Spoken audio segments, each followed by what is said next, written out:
두 분 나오셨습니다. 어서 오십시오. 네, 안녕하세요. 네.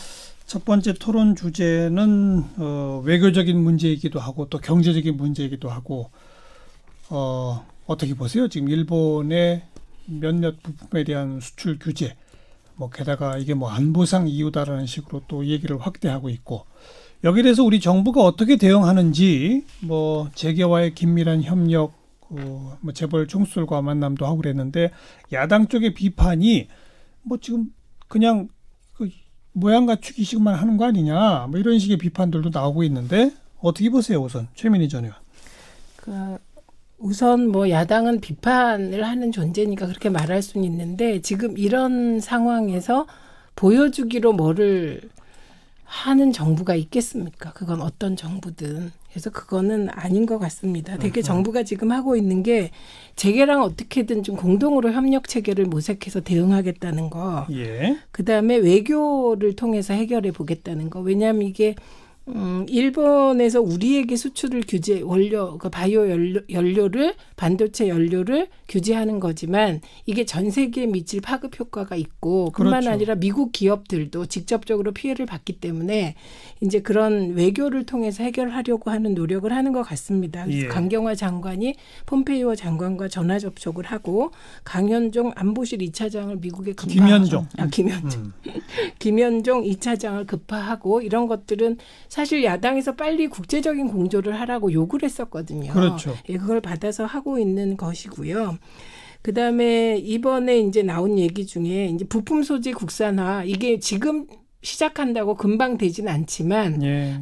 그 기초를 마련하겠다는 것이거든요. 그런데 이에 대해서 황교안 대표 얘기는 부품 소재 국산화를 하려면 관련 규제들이 있는데 그 규제를 풀도록 규제를 먼저 풀어야 기업들이 부품 소재 국산화에 나서지 않겠느냐 이런 얘기더라고요. 기업인들이 대통령하고 만났을 때 그런 얘기가 얘기죠. 나왔다는 거죠. 네, 그래서 그런 부분도 검토해야 되겠죠. 네, 그러나 이 한 측면만 보고 또 환경 규제를 다 풀어버릴 수는 없는 거잖아요. 나라 국가가. 그러니까 이건 국회에서 빨리 논의를 해야 될 그런 사안으로 보입니다. 네, 진수희 전은 어떻게 보세요? 저는 지금 상황이 이게 뭐 야당이 이러냐 저러냐 이 얘기하고 있는 것조차 좀 한가롭게 느껴질 정도로 지금 상황이 굉장히 심각한 것 같고요. 이게 기업들이 느끼는 위기감, 불안감 이거는 국민들 상상 이상 수준인 것 같아요. 우리 국민들은 그저 분노하고 뭐 일본 제품 불매하는 식으로 이제 화풀이 할 수 있지만 이 기업들은 또 입장이 다르잖아요. 그래서 물론 우리 대통령이 지금 상황 인식은 굉장히 심각한 것으로 인식을 하고 계시다고 저는 생각하고요. 그러나 과연 지난 월요일 수석보좌관 회의에서 대통령이 그런 말씀하셨잖아요. 우리 기업이 피해를 입으면 맞대응하겠다. 그렇죠. 피해가 구체적으로 발생하면 그렇게 된 거죠. 그런데 이제 피해가 발생 뻔하잖아요. 한 2, 3개월, 1, 2개월 지나면 그 반도체 소재 그 바닥이 나고 더 이상 일본으로부터 오지 않으면 반도체 생산 자체가 불가능해지는 그런 상황인데 어쨌든 그때 한 그 말씀은 국민들을 향한 거일 수도 있고 일본을 향한 거일 수도 있는데 저는 그때 하셨던 말씀 중에 맞대응을 하겠다라고 하셨잖아요. 과연 우리 정부가 일본에 대해서 맞대응할 만한 대응책 카드가 과연 있나? 이게 되게 궁금하고 과연 있을까? 불안하기도 하고 그렇습니다. 그래서 저는 이제 이렇게 되고 보니까 사실은 강제 그 징용 판결 있잖아요. 대법원 판결. 네. 그게 있고 나서 지금 8개월이 흘렀는데 뭔가 보복 조치가 있을 수도 있다라는 분위기는 그쪽에서 계속 흘렸단 말이에요. 그러면 우리 정부도 지난 8개월간 뭔가 좀 준비를 하고 있었어야 되는데 설마 그러겠나 뭐 이러고 있었던 게 아닌가 싶을 정도로 지금 대응하고 있는 걸 보니까 그래서 좀 그 답답하고요. 너무 안일하게 시간을 사전 대비가 부족했다? 정부의 사전 대처가 부족했다? 그러니까 뭔가 그럴 수 있는 상황에 컨틴전시 플랜이라 그러잖아요. 위기 대응 플랜이라도 대강이라도 뭔가를 만들어 갖고 그게 안 쓰여지는 상황이면 가장 좋고요. 그랬어야 되는데 제가 지금 보면 지난 8개월 동안 설마 하면서 아무것도 안 한 것 같다는 그 인상을 지울 수가 없고요. 어제 같은 상황도 이제 야당에서 보여주기 뭐 사진 찍기용 아니냐 이렇게 비판한 거에 대해서 여당이나 청와대는 몹시 이제 서운했던 것 같은데 아니 제가 봐도 어제 그 회의 모양은 그냥 정상적인 상태에서 있는 확대 뭐 무역 회의 뭐 이런 분위기였어요. 저는 그거보다는 일단 아주 1차적으로 피해가 예상되는 그런 기업들 우선 좀 만나서 좀 밤을 새워서라도 그 사람들 얘기 충분히 듣고 어제 뭐 발언 시간 3분 제한하면서 그러니까 뭐 기업 총수들 가운데는 얘기 안 하고 그냥 다른 사람들한테 넘겨주고 그랬다는데 그러니까 비공개로도 밤새워 충분히 얘기 듣고 대응을 진짜 그러니까 머리를 맞대고 대응하는 그리고 네, 그 다음에 이제 또 관련되는 기업들 모아서 또 얘기 듣고 이렇게 하는 게 겠지 않았나 싶고요. 기업들 쪽에서도 볼멘 소리가 나온다는 거 아니에요. 아유, 그 정치와 거리 두고 싶다.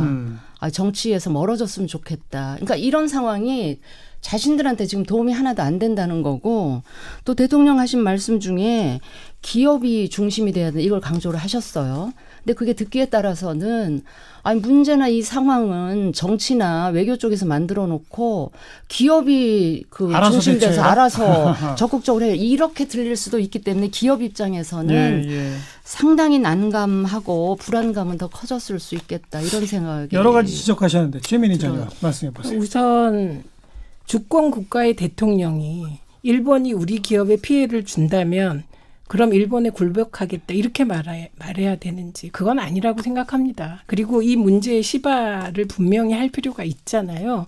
그리고 우리가 그 강제징용 재판이 난 이후에 이렇게 됐다. 일부에서 얘기를 하는데 그럼 어떻게 하란 말입니까? 박근혜 대통령처럼 사법부에 직접 압력을 넣어서 강제징용 재판이 일본 기업에 유리하도록 그렇게 하란 말입니까?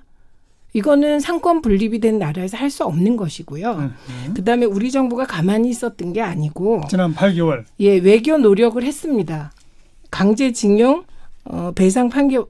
보상 판결이 난 이후에 그 일본에서 우리나라에 그럼 대한민국이 대책을 얘기해봐라 이렇게 얘기를 했어요. 그래서 요즘 나오는 1+1 대책이라는 걸 지난 6월 19일에 냈습니다. 우리나라가. 양국 기업들이 기금을 공동 조성하는. 공동 조성해서 거기도 전제 조건이 있어요. 배상을 요구하는.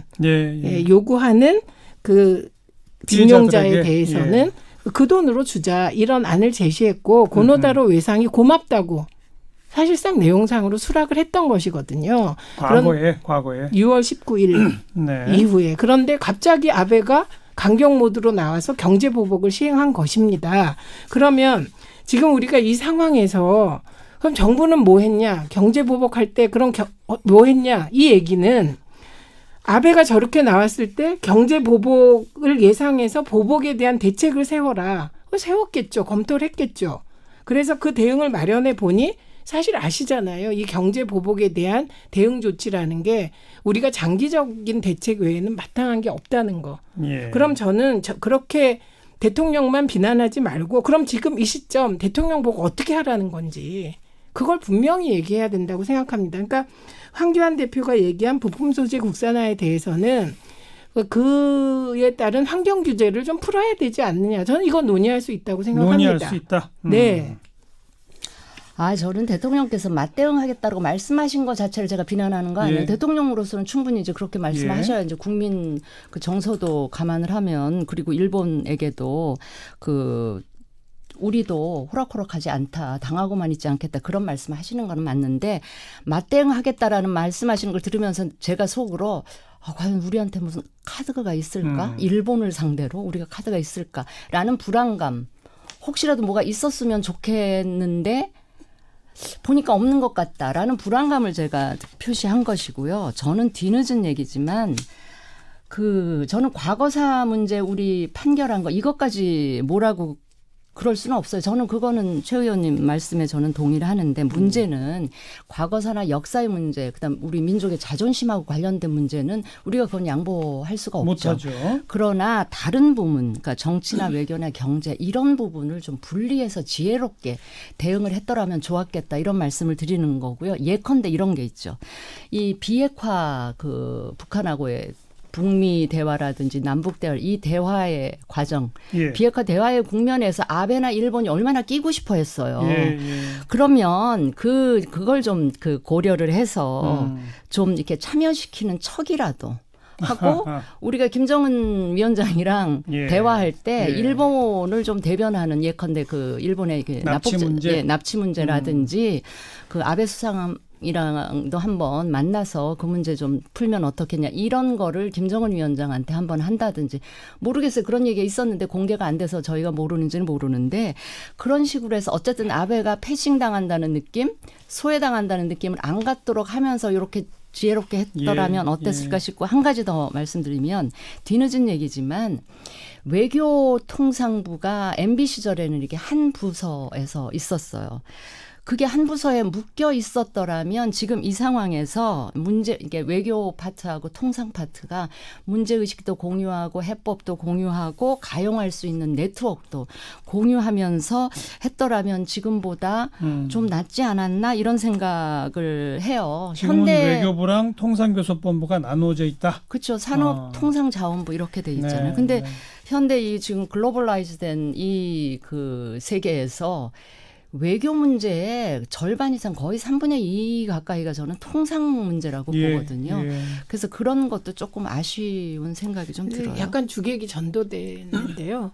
지금 경제 정치적인 문제, 외교 사안, 과거사 청산 문제로 경제 보복을 가하는 게 일본입니다. 우리는 투트랙 하려고 했는데 네. 일본이 그걸 섞은 거다. 일본이 섞은 겁니다. 그리고 저는 이제 기본적인 걱정이나 이런 건 다 공감하면서도 좀 이런 부분은 짚어줘야 될 것 같아요.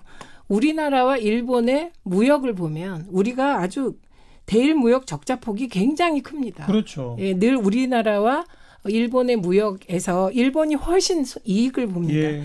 그다음에 이게 관광과 관련하여서도 우리나라에서 약 750만 명이 매년 일본에 놀러 갑니다. 훨씬 많이 가죠. 네, 쓰는 돈이 어마어마하고 일본에서 우리나라에 들어오는 건 이 3분의 1밖에 안 됩니다. 예. 그래서 저는 이 사안이 어떤 부분에서 우리가 타격도 받겠죠. 그러나 크게 봤을 때는 지금 일본이 잘못하고 있는 것이고 이 잘못하고 있다는 데에 대한 공감대를 확장하기 위한 외교적인 노력을 열심히 하고 그리고 관광 같은 경우 만약에 관광객 수가 줄면 일본이 750만 명 가던 게 만약에 반만 줄어도 일본 지방 정부가 엄청난 타격을 입게 됩니다. 예. 그렇기 때문에 조금 폭넓게 여러 분야를 봤으면 좋겠다. 그리고 알겠어요. 예, 더 이상 심각해지지 않도록 무슨 방법을 다 동원해야겠죠. 모든 방법을 동원해서 정말 상황이 심각해지지 않도록 만들자. 여기까지는 뭐 모두가 동의하고요. 네. 항상 이 문제 토론해 보면 이렇게 되더라고요.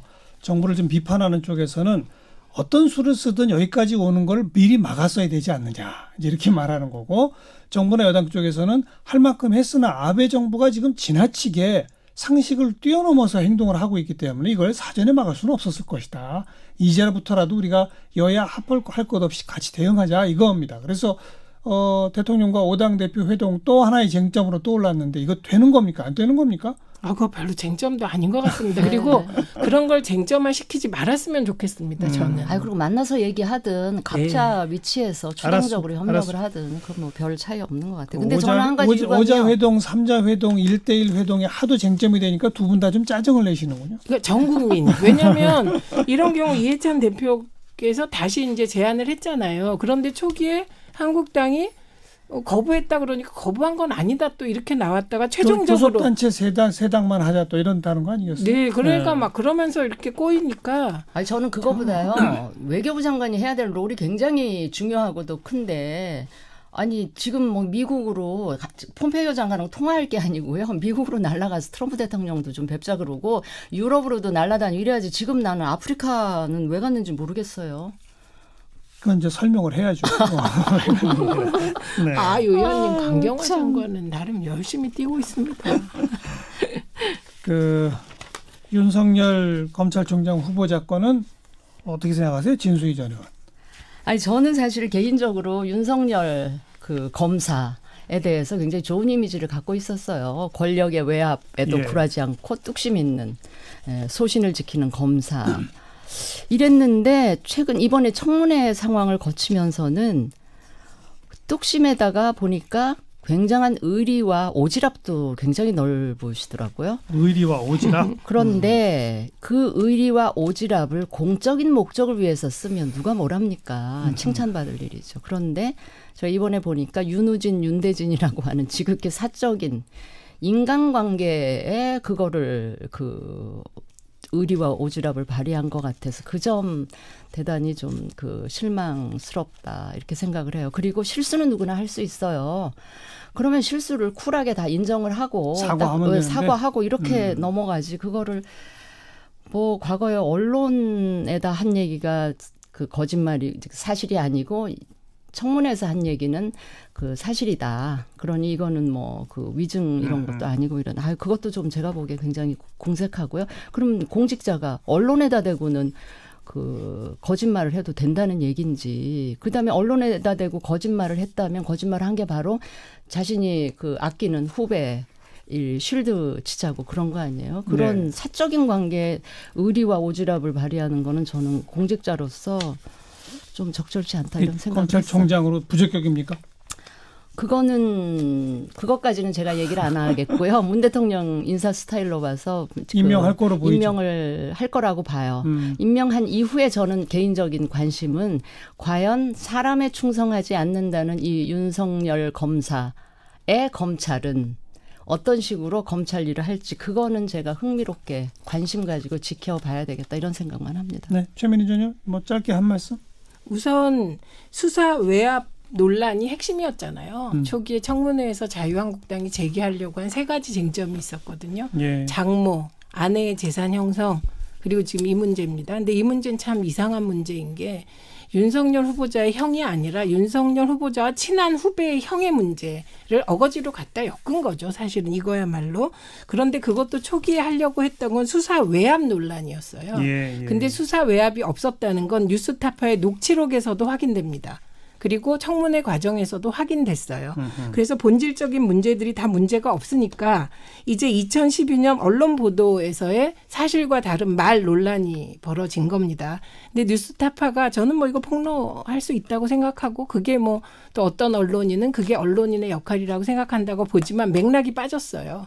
맥락. 그러니까 2012년에 그럼 왜 윤석열 후보자는 그 윤대진 후배를 보호하려고 했냐. 그게 당시 검경 갈등 상황에서 이철규 경기도청장을 구속수사하니까 윤대진이 그에 대한 보복으로 윤대진의 형을 표적 수사했다는 거 아닙니까? 이게 검찰의 인식이었다는 그런 거예요. 의혹들이 있었죠. 그렇죠. 네. 그러니까 그렇게 검경 갈등 상황에서 벌어진 일이기 때문에. 알겠습니다. 그 맥락까지 보도하는 것이 옳았다. 네. 맥락까지 보도하는 것이 공정 언론이었다. 그 윤석열 후보자 거는 요 정도 한 말씀만 듣고 네. 연결되는 게 조국 법무장관이라 그건 어떻게 생각하세요? 만약 조국 법무장관 카드를 쓴다면 어떻게 보십니까? 만약 카드를 쓰는 게 아니라 지금 거의 내정센 상태 아니에요? 모르죠. 발표 안 했으니까요. 아니 근데 뭐 조국 수석 본인이 있을 청문회 있을지도 모르는 청문회 대비해서 막 여당 의원들한테 해명하고 이런 거 막 보내고 그랬잖아요. 뭐 본인은 그거 아니라고 하니까요. 어쨌든. 네. 지금 아닙니다. 그건 아닙니다. 왜냐하면 그러면 내정 안 된 거예요? 그건 모르겠고 그 해명한 것들 그 3가지는 그 이전부터 해명을 해오던 거고 예. 여당 의원이 이게 뭐냐 이렇게 물어보니까 그 답을 해준 건데 그게 이제 아무래도 여당 의원 쪽에서 이렇다더라 하고 또 언론에 알리지 않았을까요? 그렇죠. 뭐 그런 과정이라 진짜. 자, 뭐 그 정도 그건 하고 네. 그러니까 두 분은 개인적으로 조국 수석이 법무장관에 기용되는 걸 어떻게 평가하시는지. 평가는 저는 대통령이 임명을 하실 것 같아가지고 그 제 평가가 무슨 의미가 있나 싶긴 한데 문제는요. 법무부 장관이면 정말 불편부당하게 아주 공정하게 엄정 중립으로 모든 이 그 사안을 관리를 해야 되는데 지금 민정수석 조국 교수 시절부터 민정수석 지위에 있으면서도 계속 페이스북으로 야당 인사들 구체적으로 거명하면서 공격하고 굉장히 그 뭐라 그럴까 당파적인 그 정파적인 언행을 보였잖아요. 그런 분이 다른 데도 아니고 법무장관에 그 사법적인 이 뭐라 그럴까 사정이라든지 이런 거를 관리한다. 저는 적절치 않을 것 같은데 너무 정치화 시킨다고 보신다. 네. 그런데 뭐 대통령은 임명하실 것 같고요. 계속 이제 최민희 전 의원 한마디로. 검찰 출신이 아니라서 네, 검찰 개혁할 것 같습니다. 검찰 개혁을 완수하는 데는 적임자라고 본다. 네. 정치적 논란의 대상은 좀 될 것 같죠? 그것은 이분이 정치적인 행동을 하는 게 아니고 오히려 거꾸로죠. 우병우 전 수석처럼 뒤로 정치를 하는 게 아니라 자기의 의견을 그냥 공개적으로 표명하는 것이죠. 근데 그것에 대한 판단이 사람마다 다를 것 같긴 한데 네. 진짜 비정치적이세요. 조국 수석이. 우선 뭐 정말 임명하는지부터 지켜봅시다. 정치 좀 아는 누나들 최민희 전 의원, 진수희 전 의원 수고하셨어요. 네, 감사합니다.